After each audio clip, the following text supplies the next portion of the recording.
খালি কাম আর কাম রে, আর কাজ ভালোই লাগে না। তা বাপু, পশ্চিম পাড়ার জমিটা যে আমি সেদিনকে চাষে নিলাম, সেটা তো দেখি হালখাতা, সেই লোকটা হালখাতা চিঠিও দিল না, টাকাও নিয়ে এলো না। এখন টাকা পয়সা না হাতত আসিল, টাকা নিলে আসবি না নিলে নেই যা। হাতত এখন টাকা পয়সাও নাই, জমিটাও বেচা লাগলো। মানে জমিটার পরিমাণ 10 শতক। আসসালামু আলাইকুম। ওয়ালাইকুম আসসালাম। ওকে, হাসতালা কি?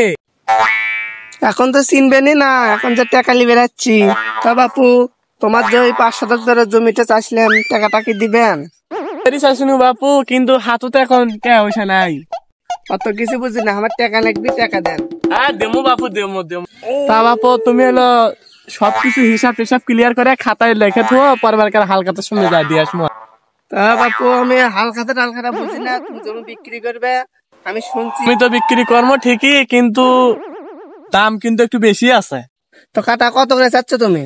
তে বাবু, জমিটা তো না বেশি না, 50,000 করে দিও। 50,000 করে দিলে জমিটা দিয়ে দেব। তো বাপু, তোমারটাই হলো 50,000 করে কাটা নয়, জমির কাটা 5 শতক। 5 শতকের দাম আসছে 2.5 লক্ষ। হ্যাঁ বাবু, কি কারণে? জমি হলে 10 শতক, আপনার কচি দেখে হাল চাষা, ওটা হাল চাষা, সেটা 5 শতক করে দেয়, বোঝা লাগবি। আমি বাবু এলে মিথ্যা মিথ্যা কোনো কিছু করবো নেই।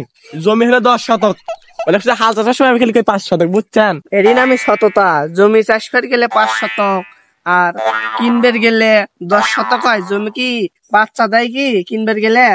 শালা ধরাটা খায়া গেলাম রে। ইস, হ্যাঁ, কাজ হলো এটা।